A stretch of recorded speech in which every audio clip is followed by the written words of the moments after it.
কাউনিয়ার হারাগাছে ভ্রাম্যমাণ আদালত অভিযান পরিচালনা করে ২০০ মিটার নিষিদ্ধ চায়না দুয়ারি রিংজাল জব্দ করে স্থানীয় মাঠে আগুনে পুড়ে ধ্বংস করেছে।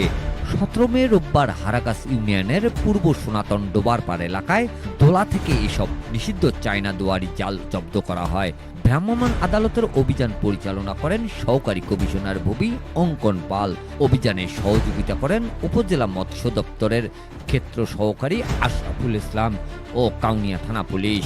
মৎস্য বিভাগের আশরাফুল ইসলাম জানান, একদল অসাধু ব্যক্তি হারাগাছ পূর্ব সনাতন ডোরারপাড় এলাকায় নিষিদ্ধ কারেন্ট জাল ও চায়না দুয়ারি জাল সহ বিভিন্ন অবৈধ জাল দিয়ে দেশীয় মাছ শিকার করছে। দেশীয় প্রজাতি মাছ সংরক্ষণে অভিযান চালিয়ে ১৭টি চায়না দুয়ারি রিংজাল জব্দ করা হয়েছে। সহকারী কমিশনার অঙ্কন পাল জানান, জব্দ করা জালগুলো আগুনে পুড়ে ধ্বংস করা হয়েছে।